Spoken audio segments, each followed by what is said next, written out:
30 Maret lalu, jenazah Samio Basukirianto ditemukan penuh luka di tepi jurang di Jalan Raya Banjaran Pangalengan, Kabupaten Bandung Barat. Hampir 1 bulan, polisi mengungkap pengemudi taksi online ini diduga menjadi korban pembunuhan yang dilakukan 4 remaja perempuan. Salah satu pelaku bahkan masih berusia 15 tahun dan diduga sebagai otak pembunuhan. Setelah membawa kabur mobil korban, mereka justru terlibat kecelakaan tunggal karena tak ada yang bisa mengendarai mobil. Kejahatan mereka terungkap dari rekaman kamera pemantau CCTV saat meninggalkan mobil korban di wilayah Cimahi. Keempat tersangka tega membunuh korban diduga karena tak sanggup membayar ongkos perjalanan dari Jonggol, Bekasi ke Pangalengan sebesar 1,7 juta rupiah. Saudara I dan S berangkat dari Bekasi. Mereka merencanakan perjalanan untuk menjemput teman-teman mereka baik di Jonggol dan sampai di Pangalengan. Dan memang pada saat berangkat pun mereka tidak memiliki uang untuk melakukan pembayaran nantinya dalam melakukan penyewaan kendaraan tersebut. Oke. Dan pada saat perjalanan menuju ke Jonggol pun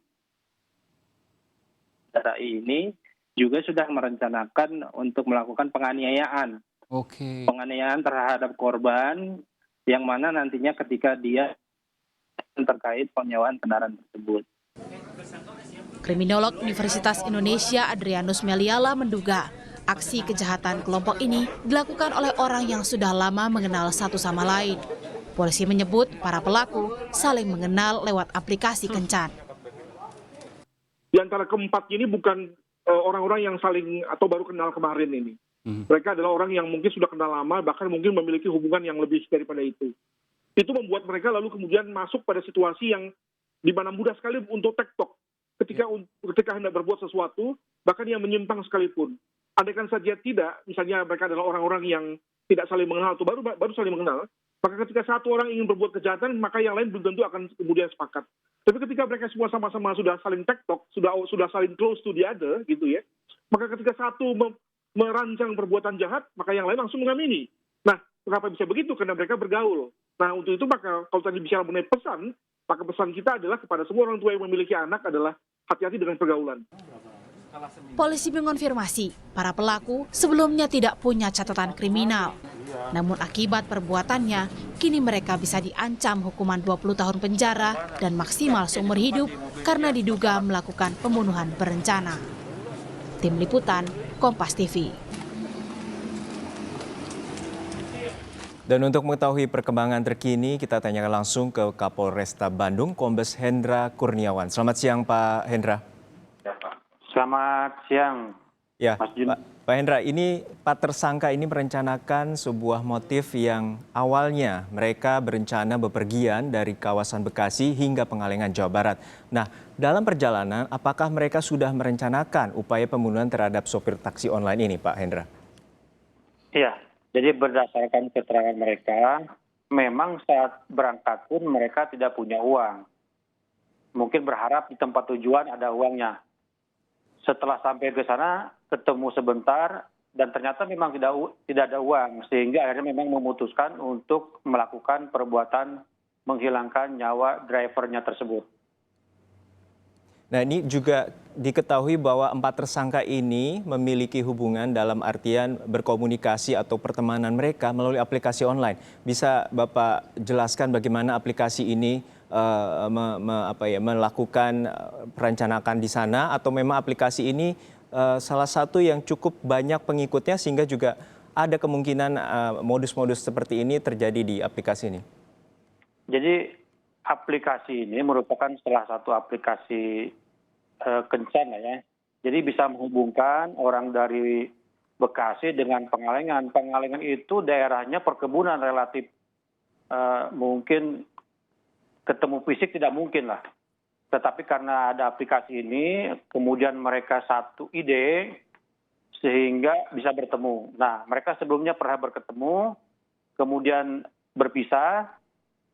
Nah, saat berpisah ini mungkin dia ingin ketemu lagi, di mana yang satunya itu ada di Pangalengan di Kabupaten Bandung ini. Demikian, Mas.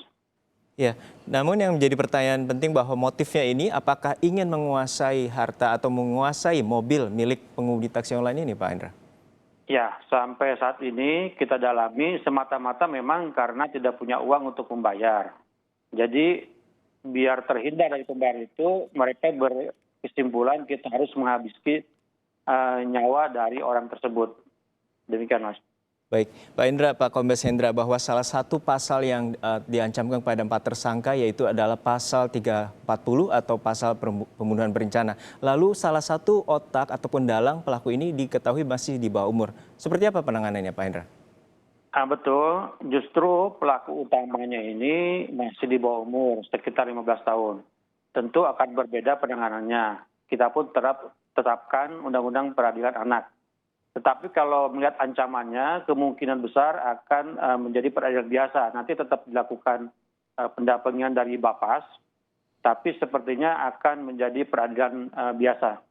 Kira-kira begitu, karena ancamannya lebih dari 7 tahun. Baik, ya ini menjadi perhatian kita bersama bahwa pelaku masih di bawah umur dan pelaku merupakan masih berstatus pelajar sekolah menengah atas. Lalu hingga saat ini bagaimana pihak keluarga merespon dan sebenarnya bagaimana komunikasi antara keluarga dengan para tersangka hingga saat ini? Sampai saat ini kami belum ketemu dengan keluarga dari tersangka. Jadi kami belum tahu bagaimana respon mereka. Yang jelas berdasarkan keterangan dari mereka ini, orang tuanya sudah tahu juga. Demikian. Oke, hingga saat ini seperti apa pengembangan kasusnya? Apakah tertuju kepada 4 tersangka ini? Apa ada pengembangan terhadap tersangka lainnya? Jadi berdasarkan keterangan mereka hanya berempat. Kemudian kalau kita lihat CCTV pada saat kecelakaan itu memang yang keluar dari mobil itu hanya 4 orang ini. Jadi kemungkinan besar tidak ada pelaku lainnya selain mereka berempat ini. Pada saat diringkus apakah melakukan perlawanan dan bagaimana informasi bahwa mereka ditangkap di lokasi yang berbeda? Benar demikian, Pak Hendra? Iya, betul. Jadi kami melakukan penangkapan setelah kita matangkan identitasnya, kita tangkap di beberapa tempat, di Jonggol, kemudian di Bekasi dan juga di Pangalengan. Dan untuk proses penangkapan itu sendiri tidak ada perlawanan dari para pelaku ini. Ya, hingga saat ini apa yang telah diungkapkan oleh para tersangka, mengungkapkan penyesalan atau seperti apa dalam pemeriksaan yang telah dilakukan oleh pihak kepolisian sendiri? Ini kalau kita bertanya ini sepintas, terutama dari pelaku itu sepertinya datar-datar saja, tidak ada penyesalan. Mungkin nanti kita akan lakukan pendalaman dengan psikolog, apakah seperti ini wajar atau tidak. Yang jelas kami tanya sepertinya datar gitu. Ya, artinya seperti ini kan. Posisinya mereka tidak putus sekolah, mereka memiliki keluarga dan mereka juga melakukan komunikasi melalui aplikasi online, artinya juga cukup berpendidikan. Lalu seperti apa pendalaman yang dilakukan oleh psikolog yang saat ini tengah dilakukan oleh pihak kepolisian? Masih berproses, kita mendalami kegiatan itu maupun lebih dalam lagi karena kita juga khawatir dengan adanya aplikasi-aplikasi seperti ini yang memudahkan atau tanpa ada batas satu daerah dengan daerah lain sehingga terjadi seperti ini. Demikian, Mas. Baik, baik. Hingga saat ini masih dalam proses baik pemeriksaan terhadap motif dan juga pemeriksaan terhadap kejiwaan para 4 tersangka ini. Terima kasih Bapak Kombes Hendra Kurniawan, Kapolresta Bandung, Jawa Barat telah memberikan informasi bersama kami di Kompas Siang.